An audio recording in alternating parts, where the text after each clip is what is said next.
નમસ્કાર, હું છું જલ્પા ક્ષત્રિય અને આપ જોઈ રહ્યા છો કે ન્યૂઝ. સ્વાગત છે આપનું બજેટ 2021ના સ્પેશિયલ રિપોર્ટમાં. કોરોનાગ્રસ્ત અર્થતંત્રને બેઠું કરવા માટે બજેટ રસીકરણ છે. આજે નિર્મલા સીતારામન બજેટ રજૂ કરી રહ્યા છે. બજેટમાં રોજગારીના સર્જન, ગ્રામીણ વિકાસ ક્ષેત્ર, ઇન્ફ્રાસ્ટ્રક્ચર, હેલ્થ સંરક્ષણ ક્ષેત્રની જે ભંડોળ આપવાના છે તેની ફાળવણી પર દરેક લોકોની આશા જોડાયેલી છે. 2020નું નબળું વર્ષ ભારતના ઇતિહાસમાં લખાઈ ચૂક્યું છે. આર્થિક સંકળામણ, નાણાંની કટોકટી હોય, બેરોજગારી કે ધંધા રોજગાર જે બંધ થયા અને અર્થતંત્ર જે ધીમું પડી ગયું હતું તેને ફરીથી વેગવંતું બનાવવા માટે આ બજેટમાં શું ફાળવણી થાય છે તેના પર દરેક લોકોની નજર મંડરાયેલી છે. નાના વ્યવસાય કરવા વાળા હોય કે પછી મોટા ઉદ્યોગપતિ હોય, મહિલા હોય કે બાળકના શિક્ષણ મુદ્દે કોને શું આ બજેટમાં મળે છે તેના ઉપર બધાની નજર છે. તો બજેટ 2021ના લેખા જોખા પર નિષ્પક્ષ ચર્ચા કરવા માટે આપણી સાથે જોડાયા છે ભાજપના નેતા સત્યેનભાઈ કોબાલકર. સત્યેનભાઈ, સૌપ્રથમ તો આપનું સ્વાગત છે કે ન્યૂઝમાં.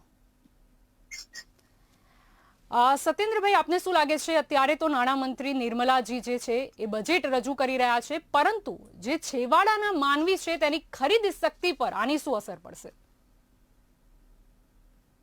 સર્વાંગી બજેટ જે આજે રજૂ થઈ રહ્યું છે, પ્રથમ તો હું આપના માધ્યમથી આદરણીય નરેન્દ્રભાઈ મોદીજીની આખી ટીમને, નિર્મલા સીતારામનજીને અને એમની આખી ટીમને હાર્દિક અભિનંદન આપું છું કે એમણે આ દાયકાનું પહેલું બજેટ, પેપરલેસ બજેટ, એક ટેબ્લેટના માધ્યમથી રજૂ કરીને ડિજિટલાઇઝેશનની એક નવી વ્યાખ્યા એમણે આજે ભારતના ઇતિહાસમાં ઉમેરી છે. આવા રોજગારને પ્રોત્સાહન આપે એવું પ્રજાલક્ષી અને પ્રજાહિતાય બજેટ રજૂ કરવા માટે હું એક આખી નવી પહેલ કરવા માટે ભારતીય જનતા પાર્ટીના જે શીર્ષસ્થ નેતૃત્વ છે એ લોકોને અભિનંદન આપું છું. હું સાથે સાથે ચોક્કસપણે એવું માનું કે આ વેગવાન બજેટથી જે કોવિડ મહામારીના સમયમાં રજૂ થયું છે એવા બજેટને લોકોએ સ્વીકાર્યું છે, સેન્સેક્સે સ્વીકાર્યું છે, અને કદાચ એનું જ એક કારણ છે કે 1050 પોઈન્ટ નો ઉછાળો આપે માર્કેટમાં જોઈ રહ્યા છો. એનો અર્થ એ થાય છે કે તે પણ સહર્ષ આ બજેટને સ્વીકારી રહ્યા છે અને લોકોની લાગણીને પાર્લામેન્ટમાં નિર્મલા સીતારમણે એમના ખૂબ જ કુનેહથી રજૂ કર્યો છે. જી, આપને શું લાગે છે, પરંતુ આજે બજેટ નિર્મલાજી રજૂ તો કરી રહ્યા છે, તેમણે જાહેરાત પણ કરી છે. સ્વાસ્થ્ય બજેટની જો વાત કરીએ તો 2.38 લાખ કરોડ ફાળવવામાં આવ્યા છે. ભારત દેશની જો વાત કરીએ તો 2 વેક્સિન તો આપણે શોધવામાં અને સૌથી સસ્તી વેક્સિન શોધવામાં ભારતને એક સફળતા મળી છે. 2 વેક્સિન હજુ આવવાની પણ આશા છે, પરંતુ સ્વાસ્થ્ય ક્ષેત્રમાં હજી ભારત કેટલું આગળ વધી શકશે? આજના બજેટમાં આપણે 2 વસ્તુનું ખાસ ધ્યાન આપે દોર્યું. એમાં એક તો 2 વેક્સિનો આવી છે, આવનાર દિવસોમાં બીજી 2 નવી વેક્સિનો આવે એવી જોગવાઈ બેને કરી. સાથે સાથે એમાં કોવિડ માટે 35,000 કરોડનું એમને બજેટ એલોકેશન કર્યું છે. સાથે એમણે જે નવી હોસ્પિટલ, નવા જે ઇન્ફ્રાસ્ટ્રક્ચર સ્વાસ્થ્ય માટે જે ડેવલપ કરવાનો વિષય કીધો છે એ ખૂબ સરાહનીય છે. ભારતીય જનતા પાર્ટી હંમેશા એવું માને છે કે ખાલી પૂરતું સીમિત રાખીને કાગળના વાઘ બનવા કરતા એક્ઝિક્યુશનના મહારાજા બનવું વધારે અનુકૂળ હોય છે. દાખલા તરીકે જ્યારે કોવિડની મહામારી હતી ત્યારે 80 કરોડ લોકોને આ લોકોએ પ્રત્યક્ષ અને પરોક્ષ રીતથી ક્યાંક પહોંચવાનો પ્રયત્ન આ સરકારે કર્યો છે. સ્વાસ્થ્યની બાબતમાં પણ અલગ અલગ શ્રમજીવી યોજના, જેથી કરીને ગરીબને એમના સ્વાસ્થ્ય દરમિયાન આત્મનિર્ભર ભારત હોય, કૃષિ સમાન યોજના હોય, અલગ યોજનાના માધ્યમથી મા અમૃતમ કાર્ડ યોજના હોય, એવા અલગ માધ્યમથી ગરીબને જે મારી વખતે જે પીડા ભોગવવી પડતી હતી એના કાઢીને એમને એક આદર્શ ઉદાહરણ ભારતીય જનતા પાર્ટીએ અને આપના માધ્યમથી મૂકવાનો પ્રયત્ન હું કરી રહ્યો છું. આખા સ્વાસ્થ્યની બાબતમાં કોવિડની વેક્સિન બનતી હોય ત્યારે આદરણીય નરેન્દ્રભાઈ એક કોવિડ વેક્સિનના દરેક સેન્ટરો પર જાતે ફરીને આ વિષયના સજાગ છે, સભાન છે, એનો એક દિશા નિર્દેશ આ દેશને એમણે આપના આખા મીડિયાના માધ્યમથી આપેલો. આજે 5,000 કરતા વધારે ગુજરાતના લોકોએ પણ, હું ગુજરાતથી બોલું છું એટલે પહેલા ગુજરાતની વાત કરીશ, કે 5,000 લોકોએ ઓલરેડી જે ફ્રન્ટલાઈન વોરિયર્સ છે એ લોકો વેક્સિન લીધી છે અને આજે વિશ્વ ફલક પર આ વેક્સિનની ચર્ચા થઈ રહી છે, વિશ્વ ફલક પર આ વેક્સિનની માંગણી થઈ રહી છે. એટલે સ્વાસ્થ્ય રિલેટેડ પરિસ્થિતિમાં કેટલું આ સરકાર સભાન છે એ આપના માધ્યમથી આપને ખબર પડી શકે. જી, પરંતુ જો સામાન્ય જનતાની વાત કરીએ તો પેટ્રોલ ડીઝલના જે રીતે ભાવ વધી રહ્યા છે, તો આ બજેટમાં જે સામાન્ય લોકો છે કે પેટ્રોલ ડીઝલના જે ભાવ છે તે દરેક બિઝનેસમેન હોય કે સામાન્ય માનવી હોય તેને અફેક્ટ કરતા હોય છે, તો સરકારે શું ખાસ સ્ટ્રેટેજી રાખવાની જરૂર પડશે આમાં? પેટ્રોલના ભાવ માટે ઘણી બધી અલગ પેરામીટર્સ છે, જેમ કે ઓપેક જે ઓઇલ પ્રોડ્યુસિંગ કંપની છે એ લોકો શું ભાવ રાખે, એના થકે ક્રૂડ ઓઇલનો ભાવ નક્કી થતો હોય, રિફાઇનિંગ સ્ટેટસમાં ક્રૂડ ઓઇલની અવેલેબિલિટી કેટલી છે, એટલે ઘણા બધા ફેક્ટર્સ પર, ફોરેન રિઝર્વ્સ કેટલું ડાયમેન્શન પર જઈ રહ્યું છે, એવા ઘણા બધા ફેક્ટર્સ પર પેટ્રોલ અને ડિઝલનો ભાવ જતો હોય છે. એટલે હાલની પરિસ્થિતિમાં હું એવું કહું કે આપણે જો બજેટની વાત કરીએ તો એમાં પેટ્રોલિયમ સેક્ટરને, જેમ હું હમણાં જસ્ટ 10 મિનિટ પહેલા જે ડાયરેક્શન આપ્યા, સીજીડી જે ઘર ઘર સુધી પાઇપલાઇન પહોંચાડી શકે એવા સિટી ગેસ નેટવર્કને એમણે પ્રાધાન્ય આપ્યું છે. સાથે સાથે એમણે પેટ્રોલિયમ સેક્ટરમાં પણ માન્યું છે કે આવી મંદીમાં પેટ્રોલિયમ સેક્ટર એ લોકોએ જે 2 મહિના કપરા જોયા છે એ લોકોને પણ સપોર્ટ કરવાનો પ્રયત્ન કર્યો છે. જે ઉજાલા યોજના છે જે પેટ્રોલિયમ મિનિસ્ટ્રી અંતર્ગત આવે છે, ઉજાલા યોજનામાં 8 કરોડ જે બહેનો ઘર સુધી એમને ધુમાડાથી મુક્ત, ટીબીથી મુક્ત એમને જે કિચન આપવાનો પ્રયત્ન કર્યો છે. હવે એને આગળ વધારવાનો એ લોકોએ સંકલ્પ લીધો છે અને આવનારા પરંતુ બહેનોને ધુમાડાથી તો મુક્તિ મળી ગઈ છે, પરંતુ જે પૈસાનો ધુમાડો થઈ રહ્યો છે કારણ કે મોંઘવારી વધી રહી છે, તો એ મુદ્દે આપ શું કહેવા માંગશો? ઇન્ફ્લેશન આટલી મહામારી પછી જો આટલા આર્થિક પેકેજો ડિક્લેર કર્યા પછી પણ ઇન્ફ્લેશનને ક્યાંક ને ક્યાંક કંટ્રોલમાં રાખી શકી છે એ ભારતીય જનતા પાર્ટીની આ સરકારને હું અભિનંદન આપું છું. આટલા બધા આર્થિક પેકેજો આપ્યા પછી પણ જો ઇન્ફ્લેશનનો દર લિમિટમાં રહ્યો હોય તો એ ક્યાંક ને ક્યાંક પ્રોડક્શનની, મેક ઇન ઇન્ડિયાની અને જે વિશ્વાસ સરકારે દેશના ઇન્ડસ્ટ્રીયલિસ્ટો પર રાખ્યો એના થકે હું ચોક્કસપણે હું માનું છું કે એ મોટી સફળતા છે. આજે કોઈ પણ પ્લાન જ્યારે બનતો હોય, કોંગ્રેસના ટાઈમમાં શું થતું કે બજેટ વખતે ડિક્લેરેશન થાય, એના જ્યારે આંકડા 2 વર્ષ 3 વર્ષ પછી ખબર પડે ત્યારે હોરિફાઈંગ આંકડા જેના પર કશું કામ ના થયું હોય કે એક્ઝિક્યુશન લેવલ ખૂબ મિનિસ્ક્યુઅલ હોય એવા આંકડા બહાર આવતા. આજે પરિસ્થિતિ એવી છે કે છેલ્લા 4 વર્ષમાં હું આપની સમક્ષ એટલા બધા આંકડા મૂકી શકું છું. દાખલા તરીકે જેમ રેલવેના પ્રોજેક્ટમાં, નેશનલ હાઈવેના પ્રોજેક્ટ છે તો 73% કામ એ લોકોના ટાઈમમાં, અમારા ટાઈમમાં થયું છે. હાઈવે પ્રોજેક્ટ 0.6% થી એ લોકો રસ્તા બનાવતા હતા. અમે લોકો આજે 1.5 કિલોમીટર પર ડે ના હદે રસ્તા બનાવી રહ્યા છે. 4 વર્ષમાં એ લોકોએ આટલા સમય દરમિયાન 33,000 કિલોમીટરના રસ્તા બનાવ્યા. અમે ખાલી 4 વર્ષમાં 33,000 કિલોમીટરના રસ્તા બનાવી દીધા છે. આપ ઝડપ જોઈ શકો છો, ઇન્ટેન્શન ઓફ જોઈ શકો છો. સાથે સાથે અમારું જે લક્ષ્ય છે રસ્તા બનાવવાનું એ અંદાજે 27 કિલોમીટર પર ડે જેટલું ઊંચું લક્ષ્ય અમે એવું માનીએ છીએ કે 27 કિલોમીટર પણ આંબી જાય પર એક દિવસ એટલું ઊંચું લક્ષ્ય લઈને સરકાર ચાલી રહી છે. રેલવેના ઇન્ફ્રાસ્ટ્રક્ચરની વાત તો 2.3 લાખ કરોડ એ લોકોએ ફાળવેલા. અમે ઓલરેડી 3.5-4 લાખ કરોડ ફાળવણી કરેલી છે. ફોરેન રિઝર્વની વાત કરું તો ફોરેન રિઝર્વમાં પણ યુપીએ વખતે 304 લાખ કરોડની જોગવાઈ એ લોકો કરીને બેસેલા. 585 કરોડ એનડીએમાં આજની તારીખમાં છે, જે બતાડે છે કે ક્યાંક ને ક્યાંક આ સ્ટેબલ ગવર્નમેન્ટ ના, એક પારદર્શક ગવર્નમેન્ટના લીધે, લોકોના વિશ્વાસના લીધે આજે જે ગ્રોથ ઇકોનોમીનો છે એ ખૂબ જ મોટા પ્રમાણમાં આગળ વધી રહ્યો છે. એક બૂમ તરફ, એક ઇકોનોમી બૂમ તરફ આવનાર દિવસોમાં આ ભારતનું જે જશે ઇકોનોમી જશે એવું મને અંતઃકરણથી વિશ્વાસ છે. જી, આત્મનિર્ભર ભારતનું જે સ્લોગન આપવામાં આવ્યું છે અને આપણે આત્મનિર્ભરની જો વાત કરીએ તો વેક્સિન શોધવાની વાત હોય કે પછી બીજા પીપીઈ કિટની વાત હોય, ગ્લવ્સની વાત હોય, ભારતને સફળતા મળી છે અને દેશના વિકાસ માટે પણ જરૂરી છે કે ભારત આત્મનિર્ભર બને, એટલે કે બીજા જે દેશો છે એના પર આપણી જે ડિપેન્ડન્સી છે એ ઓછી થાય. પરંતુ આત્મનિર્ભર ભારત માટે હજી કેટલું વધારે મજબૂત જે સ્ટ્રેટેજી છે એની જરૂર પડશે. ફાળવણી કરવામાં આવે છે પરંતુ તેનું ઇમ્પ્લિમેન્ટેશન પણ એટલું જ જરૂરી હોય છે. આપનું શું કહેવું છે?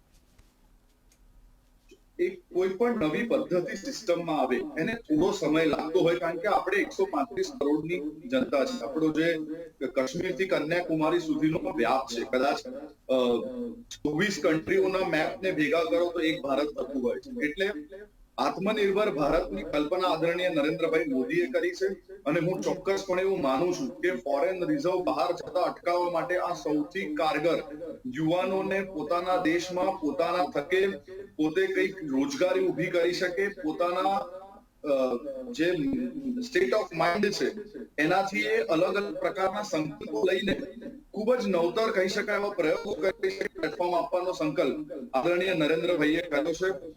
હું ચોક્કસ માનું છું કે જે રીતના ઇન્ડિયન સ્ટેન્ડઅપ્સ અને જે રીતના ઇન્ડિયન કંપનીઓ જે રીતના કામ કરી રહી છે, આવનાર દિવસોમાં આ જે છે એ આખી જે ઇકોનોમીની કલ્પના છે એ ચાઇનાને પણ આંબી જાય એટલું ફોરેન રિઝર્વ, એટલું મેન્યુફેક્ચરિંગ હબ, એટલું જેને કહેવાય જે નોન એક્સપોર્ટિવ આઇટમ્સ છે એ બધી વસ્તુ ઇન્ડિયામાં બનવાની ચાલુ થશે.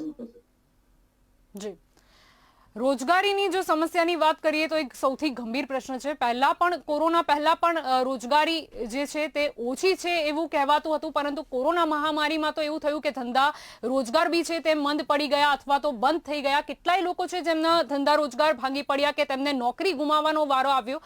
હવે બજેટથી નવી આશા જોવામાં આવી રહી છે કે કદાચ ઉદ્યોગોને વેગ મળશે તો કદાચ રોજગારીની તકો પણ ઉત્પન્ન થશે.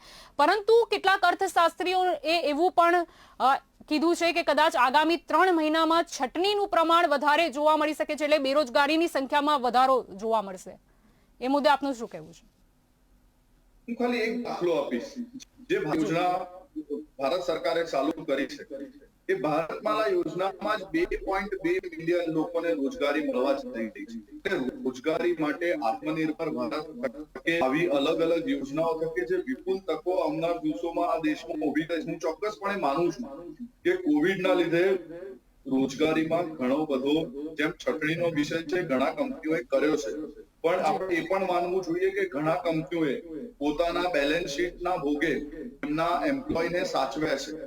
જેમ તરીકે એવા છે જે લોકોએ પોતાના ઘરથી પૈસા આપીને પણ આ એમ્પ્લોઈઝોને સાચવીને રાખ્યા છે, જેથી કરીને હવે જ્યારે તેજી આવી છે, આપ રિયલ એસ્ટેટમાં જોશો તો રિયલ એસ્ટેટમાં ખૂબ મોટા પ્રમાણમાં તેજી છે. આપ કોઈ પણ બિલ્ડર સાથે, કોઈ પણ ડેવલપર સાથે જો ચર્ચા કરશો તો આપને મારી વાતનો તથ્ય મળશે કે રિયલ એસ્ટેટમાં ગજબની તેજી આવી હોય એવું દેખાઈ રહ્યું છે.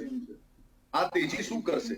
તો આ તેજી જે પમ્પિંગ મની હોય એના થકી ઇકોનોમી સુધારશે, એના થકી એમ્પ્લોયમેન્ટ સુધારશે, એના થકી નવા સ્કિલ સેટ ડેવલપ થશે લોકોના, અને સાથે સાથે એક નવો એવેન્યુ ઉભો થશે.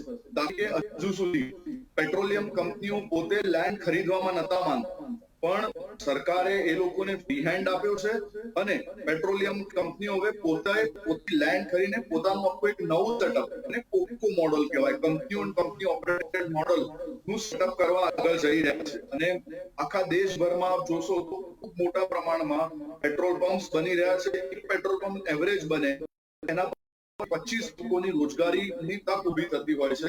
એવા અનેક ઉદ્યોગો છે. સોલર ખૂબ જ બૂમિંગ છે. સોલરમાં જે રીતના આખું સોલરનું જે રૂફટોપ સ્કીમ યોજના, જે આખી ઘર ઘર સુધી રૂફટોપ સ્કીમ યોજના છે, એમાં વિપુલ પ્રમાણમાં રોજગારી લોકોને મળી રહી છે, વ્યવસાય ઉભો કરી શક્યા છે. વિપુલ તકો અનેકે અનેક, જેમ આપણે જોયું ટેક્સટાઇલ 7 ટેક્સટાઇલ પાર્ક ઉભો કરવાનો સંકલ્પ આ સરકારે લીધો છે. ટેક્સટાઇલ ગુજરાત, દાખલા તરીકે સુરત જે છે એ ટેક્સટાઇલ હબ ગણવામાં આવે, એને બૂસ્ટ કરવા માટે 7 ટેક્સટાઇલ પાર્ક બનાવવાનો સંકલ્પ એમણે લીધો છે. એટલે એવા પોઝિટિવ નિર્ણય મને બજેટમાં દેખાઈ રહ્યા છે, જે આવનારા દિવસોમાં દેશને એક અલગ વિઝન 5 ટ્રિલિયન ઇકોનોમી કરવા માટે પ્રેરિત કરશે. જી, હવે આપ વિકાસની જે વાત કરી રહ્યા છો, એવું પણ કહેવામાં આવી રહ્યું છે કે વીમા ક્ષેત્રમાં હવે વિદેશી જે કંપની છે તેમને રોકાણની તક વધુ આપવામાં આવશે, એટલે કે જો પીપીપી મોડલની પણ વાત કરીએ, પરંતુ વિપક્ષ જે છે હંમેશાથી બોલતું આવ્યું છે કે આ ખાનગીકરણ છે કે પીપીપી મોડલ છે એનામાં ફાયદો ફક્ત ને ફક્ત અમુક ઉદ્યોગપતિઓને થશે, પરંતુ સામાન્ય જનતાને તેનો કોઈ લાભ નહીં જોવા મળે. કોંગ્રેસ હંમેશા છે ને બે મોડલની વાત કરે છે. કદાચ એ લોકોએ આ પહેલા એરપોર્ટ એક કંપનીને આપેલો હતો પ્રાઇવેટાઇઝેશન પેલા સંભાળવા માટે. હવે જ્યારે કંપનીનું કામ અનુકૂળ ના આવ્યું અને અદાનીને આપવામાં આવ્યા ત્યારે એ લોકો એના માટે બૂમાબૂમ કરે છે. એવી રીતના હું આપને ઓછામાં ઓછા 10 દાખલા આપી શકું કે જ્યારે સરકાર પોતે કોઈક વસ્તુ બનાવતી હોય અને જ્યારે એને ઓપન કરવામાં આવે માર્કેટને, ત્યારે એના ફાયદા કેટલા થતા હોય. દાખલા તરીકે હિન્દુસ્તાન એચએમટી જે હતી એ ઘડિયાળ બનાવતી હતી. આજે ભારતમાં એટલી બધી કંપનીઓ ઘડિયાળ બનાવે છે કે જેના લીધે દાખલા તરીકે જે ઘડિયાળ હું પહેરી રહ્યો છું એ ભારતમાં જ બનેલી ઘડિયાળ છે, પણ એ ઘડિયાળ આજે કેટલા ડિજિટલાઇઝેશનમાં છે. એવી જ રીતના સ્કૂટર ઇન્ડિયા જ્યારે સ્કૂટરો બનાવતી હતી, એના સિવાય આજે જેટલી કંપનીઓ એક્ટિવા કહો કે અલગ અલગ પ્રકારના વાહનો કહો એ બનાવતી હોય, ત્યારે એ લોકોની ક્વોલિટીની ક્ષમતા કેટલી સારી હતી એ આપણે બધા જાણીએ છીએ. એટલે પ્રાઇવેટાઇઝેશનનો કાં તો એ લોકો ક્લિયરલી વિરોધ કરે તો અમે એનો જવાબ આપીશું, કાં તો પ્રાઇવેટાઇઝેશનનો સપોર્ટ કરે તો અમે એનો પણ જવાબ અમે આપી શકીએ એવા છે. એટલે કોઈ પણ વસ્તુમાં ધંધો કરવું, આપણે એ લોકોએ કર્યું એ સાચું અને અમે લોકો કર્યું ખોટું, એવી માનસિકતા ના હોય. માનસિકતા હોય દેશના વિકાસ માટે, રાજનીતિથી ઉપર રહીને રાષ્ટ્રનીતિ માટે શું કરી શકાય એના માટેની ચિંતા અને ચર્ચા ચોક્કસપણે થવી જોઈએ. અને કોઈ પણ, હું આપના માધ્યમથી ખૂબ સભાનતાપૂર્વક એક વસ્તુ ખાસ કહેવા માંગુ છું કે કોઈ કારણથી કોઈ મુદ્દા પર જરૂર પડે તો જેપીસી જોઈન્ટ પાર્લામેન્ટરી કમિટી જે સંકલન થાય છે, ઓલ પાર્ટી મીટિંગ્સ, એમાં એ લોકોએ ચર્ચા કરવી જોઈએ. એની જગ્યા પર એ લોકોની પાસે મુદ્દા ના હોવાના લીધે મેજોરિટી ટાઈમ જોવા મળે છે કે જેપીસી હોય કે ઓલ પાર્ટી મીટિંગ્સ હોય, કારણ કે એમને ખબર છે કે કયા મુદ્દા પર આપણી સામે વાત કરશે, કયા મુદ્દા પર એ લોકો અમારી સાથે ચર્ચા કરશે. કોઈ મુદ્દા તો હોવા જોઈએ. એટલે એક આદર્શ ડેમોક્રેસી માટે હું ચોક્કસપણે માનું છું કે જે ચર્ચા છે અવકાશપ્રદ છે, અને આવી કોઈ પણ ચર્ચા જો પોઝિટિવ ચર્ચા હશે તો અમે ચોક્કસપણે એને એ આખા વિષયને લઈને ચાલીશું. જી, આપે જેમ કીધું કે વિપક્ષ જોડે કોઈ મુદ્દા હોતા નથી, એટલા માટે એ ગમે તે જે મુદ્દા છે તેને વધારે બળી ચડીને લોકોને ઉકસાવતું હોય છે. અત્યારે કિસાન આંદોલનની જો વાત કરીએ તો 3 કૃષિ કાયદા કે જે કિસાનોના હિતમાં લાવવામાં આવ્યા, પરંતુ વિપક્ષ દ્વારા એનો વિરોધ કરવામાં આવી રહ્યો છે અને અમુક ગણ્યા ગાંઠિયા જે સંગઠનો કે લોકો છે તેઓ પણ આ કિસાન આંદોલનને હવા આપી રહ્યા છે. તો હવે એવું કહેવા રહ્યું છે કે બજેટ 2021માં કદાચ જે કિસાનોની કદાચ થોડી ઘણી અમુક રાજ્યોમાં નારાજગી છે તેના માટે હવે કદાચ કિસાનો માટે પણ કોઈ સારી જાહેરાત કરવામાં આવી શકે છે, અને એ કેટલું જરૂરી બી છે. કિસાન અને એગ્રીકલ્ચર બાબતે આ સરકારે પહેલા દિવસથી કે કાલે એવું નહીં, જ્યારથી સરકાર બની છે ત્યારથી ખૂબ સભાનતાપૂર્વક, કારણ કે આ સરકાર જાણે છે કે જે ખેતકામ કરતો હોય, જે આપણો ખેડૂત છે, આપણો અન્નદાતા છે, એ લોકો માટે એમની આય ડબલ થાય માટે એ લોકોની જે કામોની રચના કરી એ આખા કામમાં એટલું પણ હું આપને ચોક્કસ કહી શકું કે એ લોકોના ખૂબ જ સભાનતાપૂર્વક આ નિર્ણય લેવામાં આવ્યો છે. પણ જો આપ કિસાન આંદોલનની વાત કરતા હો તો કિસાન આંદોલન ખાલી 30 ફેડરેશન છે આખા ઇન્ડિયાના, એ લોકો, અને 30 ફેડરેશનમાંથી 28 ફેડરેશન એક પર્ટિક્યુલર પરિવારના લોકોનું ફેડરેશન જે લોકો ચલાવતા હોય, જેમની ગાદી ખતરામાં છે, જેમનો વ્યવસાય ખતરામાં છે, જે પોતે મોનોપોલીની માર્કેટ ઊભું કરવા માટે જાણીતા છે, એવા લોકો થકે આ આખું આંદોલનને રિમોટલી કંટ્રોલ કરવાનો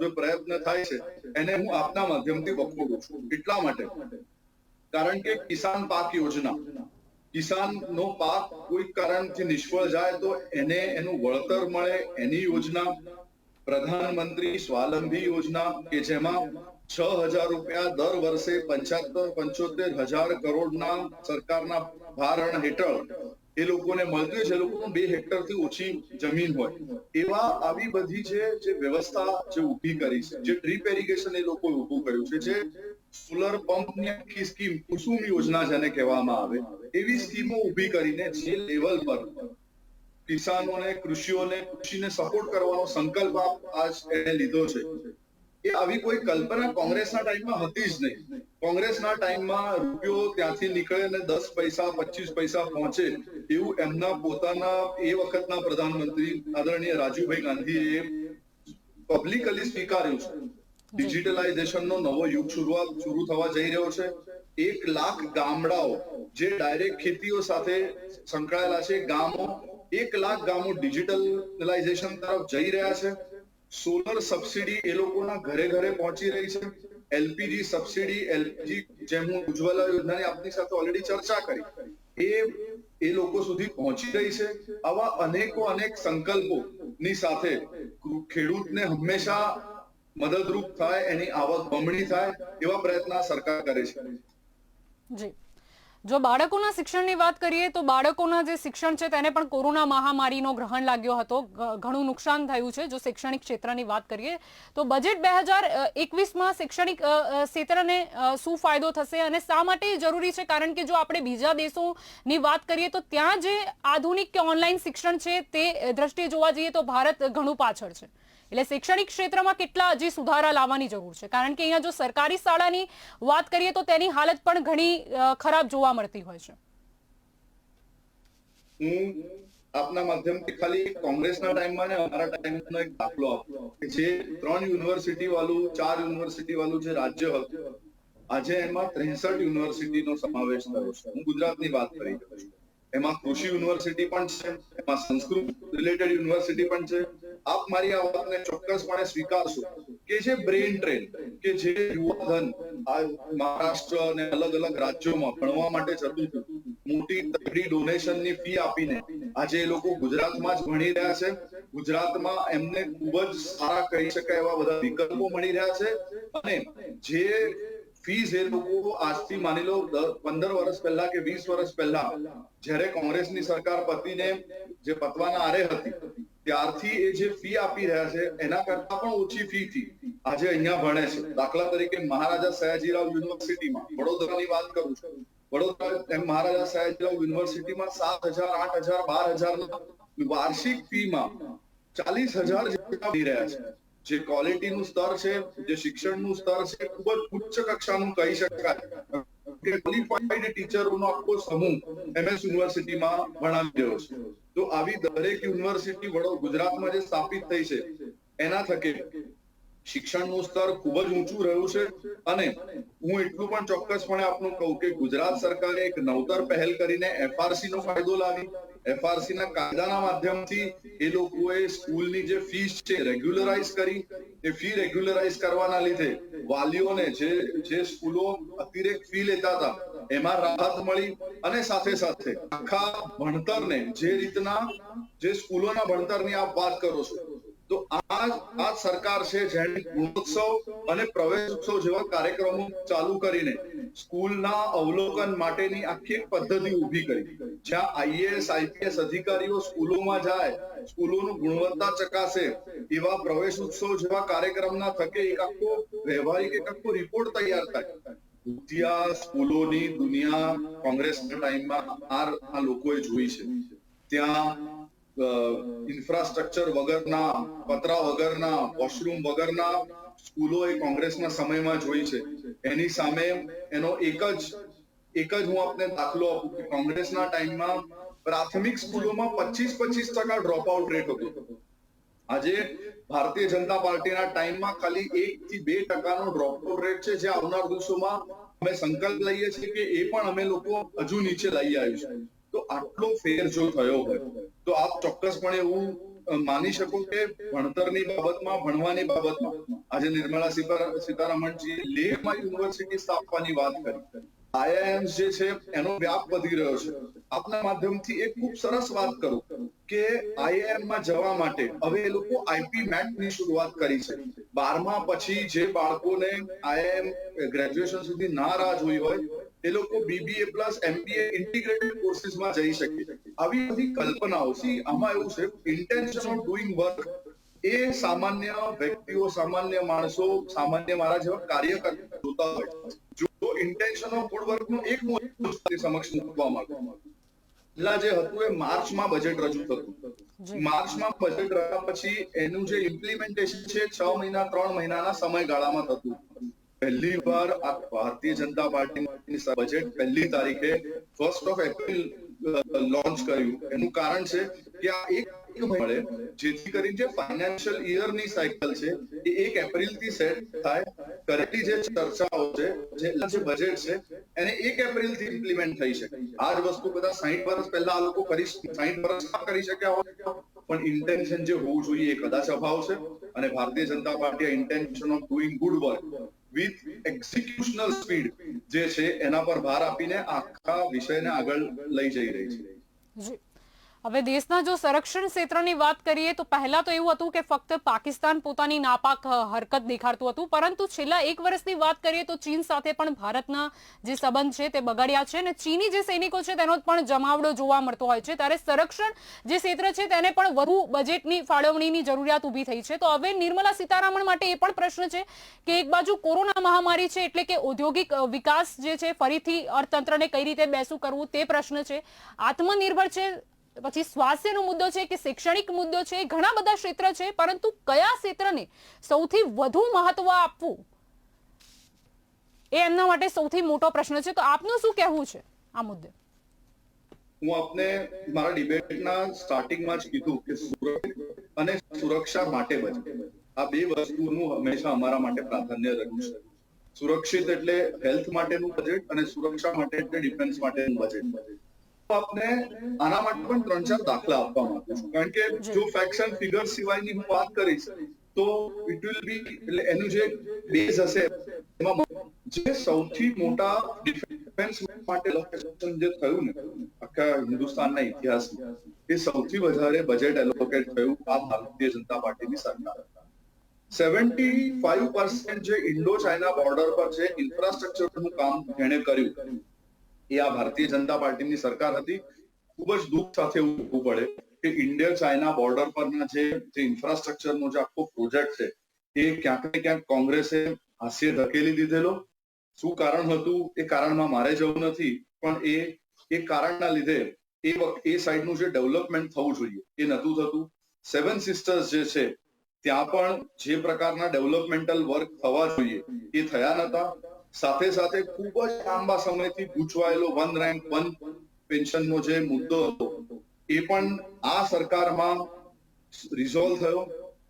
રાફેલ ટેકનોલોજી વાળું જે ફાઇટર જેટ છે એ પણ આ સરકાર ઓર્ડર આપીને કરવામાં આવ્યા. રાફેલ પર હું આપની સાથે આખી એક અલગ ચર્ચા કરી શકું એવું છું, કારણ કે જ્યારે રાફેલનો ઓર્ડર મૂકવામાં આવ્યો ત્યારે હાસ્યાસ્પદ કોંગ્રેસે એવું કીધું કે આ તો ખૂબ ઓછા તમે રાફેલ લીધા છે, પણ એના કરતા વધારે હાસ્યાસ્પદ વાત એ છે કે એમના સમય દરમિયાન લોકોને ટેન્ક વગર તડપતા સરહદો એ કોંગ્રેસના સમયમાં આપણે લોકોએ જોયા છે. એ લોકોને અગસ્ટા લેન્ડ વિસલેન્ડના હેલિકોપ્ટરોમાં વધારે રસ હતા, પણ સબમરીન્સમાં રસ નતા. એ ઓગસ્ટા વિસલેન્ડના જે હેલિકોપ્ટરમાં એમને કેમ રસ હતા એ દરેક જાણે છે. રાફેલમાં આપણે આઉટસાઇડ ઇન્ડિયાથી રાફેલ કેમ લીધા એવા એ લોકો પાડ્યા. તો એની સામે જવાબ એવો હોય કે હિન્દુસ્તાન એરોનોટિકલ જે હતું, હિન્દુસ્તાન એરોનોટિકલને આ લોકોએ સક્ષમ જે પેન્ડિંગ ઓર્ડર પૂરા નતા કરાઈ શક્યા. સરકારે એમની સરકાર જ્યારે હતી ત્યારે એ લોકો હિન્દુસ્તાન એરોનોટિકલ્સ પર ધ્યાન જ ના આપ્યું, એના ઇન્ફ્રાસ્ટ્રક્ચર પર ધ્યાન ના આપ્યું, એમના પેન્ડન્સીસ પર ધ્યાન ના આપ્યું. એટલે આપણે લોકોએ રાફેલની ખરીદી કરી. આજે આ વખતે જે 26 જાન્યુઆરીએ જે કાર્યક્રમ હતો એમાં 3 વસ્તુ યુનિક થઈ. એક રાફેલની ઝાંખી નીકળી, બીજું કે બાંગ્લાદેશનું રેજિમેન્ટ આપણી સાથે જોડાયું. એટલે આવા અલેખ ડિફેન્સ રિલેટેડ વિષયોમાં ઇન્ડિયન મેડ બખ્તર બુલેટ પ્રૂફ, ઇન્ડિયન મેડ ગન્સ, એના પર આખું કોન્વોય આખું જે ડિફેન્સ મિનિસ્ટ્રી છે કામ કરેલું છે. એટલે જેમ તબિયત પર આરોગ્ય પર ચર્ચા ચાલી રહી છે એ રીતના ડિફેન્સ પર પણ ખૂબ પોઝિટિવ કામગીરી થઈ હોય હું માનું છું. જી સત્યનભાઈ, છેલ્લો ક્વેશ્ચન કે બજેટ 2021 છે તેનાથી ચલો જાહેરાતો તો ઘણી બધી સ્વાસ્થ્ય બજેટને લગતી કરવામાં આવી છે, આત્મનિર્ભર ભારત યોજના છે તેની વાત કરવામાં આવી છે, હેલ્થ ઇમરજન્સી સેન્ટર 15 ઊભા કરવાની વાત આવી છે, 2 મોબાઈલ હોસ્પિટલની વાત આવી, ઘણી બધી નિર્મલા સીતારામણે જાહેરાત તો કરી દીધી છે, પરંતુ બજેટ 2021 છે સામાન્ય જનતાની જો વાત કરીએ તો એના માટે કેટલો લાભ થાય, એમને શું ફાયદો થશે એનાથી? 75 વર્ષની ઉપરના વડીલો માટે ટેક્સની ટોટલ મુક્તિ, 75 વર્ષનો વ્યક્તિ હોય પણ જે મધ્યમ વર્ગીય હોઈ શકે એટલે એને ટેક્સની મુક્તિ. પહેલી વાર એવું થયું કે 2.5 લાખના લિમિટ પરથી 5 લાખની લિમિટ આ સરકાર લઈ આવી. જો આપ ઇન્વેસ્ટમેન્ટ કરો તો 5 લાખ ને 6.5 લાખ સુધી આપ મિનિમમ ટેક્સેશન ભરી શકો. એ મધ્યમ વર્ગીય માટેની, સામાન્ય વ્યક્તિઓ માટેની એ લોકોને મળતી અલગ અલગ યોજનાઓ, જેમ કે 10 લાખ સુધીની લોન ઓછા વ્યાજે મળતી હોય એવી યોજનાઓ, જેથી કરીને પોતાનો રોજગાર ઉદ્યોગ ચાલુ કરી શકે. ખૂબ જ ગરીબ કહી શકાય એવા લોકોને 3 રૂપિયા દર મહિનાના, જેમાં સરકાર પોતે બીજા 3 રૂપિયા ઉમેરીને એમને પેન્શન પેટે 3000 રૂપિયા દર મહિને મળે એવી શ્રમજીવી આરોગ્ય યોજના, એવી અનેક યોજના થકે સામાન્યથી સામાન્ય મધ્યમ વર્ગીય દરેક ક્ષેત્રના લોકો સ્પર્શવાનો પ્રયત્ન આજે નિર્મલા સીતારામન બેને કર્યો છે. એના માટે હું આપના માધ્યમથી અભિનંદન આપું છું. જી સત્યનભાઈ, આપ કે ન્યૂઝમાં જોડાયા તે બદલ આપનો આભાર. ખૂબ ખૂબ આભાર બેન. જી, બજેટ 2021માં આજે ચર્ચા કરવા માટે આપણી સાથે ભાજપ નેતા સત્યનભાઈ કુબાલકર જોડાયા હતા. એમણે જણાવ્યું છે કે કોંગ્રેસના શાસનમાં જે વિકાસ નતો થયો એ ભારતીય જનતા પાર્ટીએ કરી દેખાડ્યો છે. બજેટની જો વાત કરીએ તો બજેટમાં સામાન્ય જનતાને ફાયદો થશે તેવું તેમને લાગી રહ્યું છે. હવે જો નિર્મલા સીતારામણે કઈ જાહેરાત કરી છે તે અંગે જો માહિતી મેળવીએ તો સૌથી પહેલા સ્વાસ્થ્ય બજેટની વાત કરીએ, કારણ કે કોરોના મહામારીના કારણે જે 2020નું વર્ષ છે તે ખૂબ જ કપરું રહ્યું હતું. ફરીથી હવે આ કઈ રીતે જે અર્થ વ્યવસ્થા બેસી ગઈ છે તેને ઊભા કરવા માટે, એટલે કે આ કોરોનાગ્રસ્ત જે અર્થતંત્ર છે તેને ફરીથી વેક્સિનેશન માટે આ બજેટ રજૂ કરવામાં આવી રહ્યું છે. તો સ્વાસ્થ્ય બજેટમાં 2.38 લાખ કરોડની જાહેરાત કરવામાં આવી છે. કોરોના વેક્સિન માટે 35,000 કરોડ રૂપિયાની જાહેરાત કરવામાં આવી છે. સ્વસ્થ ભારત મિશનની વાત કરીએ, ભારત કઈ રીતે સ્વચ્છ બને એના માટે સ્વચ્છ ભારત મિશન માટે 148 કરોડ રૂપિયાની જાહેરાત કરવામાં આવી છે. આત્મનિર્ભર યોજના, ભારતને ફરીથી અર્થવ્યવસ્થાને મજબૂતી આપવા માટે આત્મનિર્ભર જે સ્લોગન આપવામાં આવ્યું હતું, તો આત્મનિર્ભર ભારત યોજના માટે 61,000 કરોડ રૂપિયાની ફાળવણી કરવામાં આવી છે. હવે વાત કરીએ જો બંગાળની, તો બંગાળમાં નવા રસ્તા પાછળ 25,000 કરોડ રૂપિયાની ફાળવણી કરવામાં આવી છે. હવે જો મેડિકલ ક્ષેત્રની વાત કરીએ તો 15 health emergency centre plus 2 mobile hospital બનાવશે તેવી પણ જાહેરાત કરવામાં આવી છે. હવે જો રેલવેની વાત કરીએ, ખાનગીકરણની પણ વાત કેટલા સમયથી ચાલી રહી હતી, સોલરની વાત પણ ચાલી રહી હતી, ત્યારે 46,000 જે કિલોમીટર રૂટ પર વીજળી સંચાલિત ટ્રેન દોડાવવામાં આવશે તેવી જાહેરાત કરવામાં આવી છે. તે ઉપરાંત ચેન્નઈ જો મેટ્રોની વાત કરીએ તો એનામાં 63,000 કરોડ રૂપિયાની ફાળવણી કરવામાં આવી છે. હવે જ્યારે રોજગારીની જે સમસ્યા છે તેની પણ વાત કરવામાં આવે છે અને કઈ રીતે વધુ વિકાસ થઈ શકે તેની પણ વાત થાય છે, તો અલંગ યાર્ડથી 1.5 લાખ નોકરી મળશે તેવી અત્યારે શક્યતા દેખાવામાં આવી છે.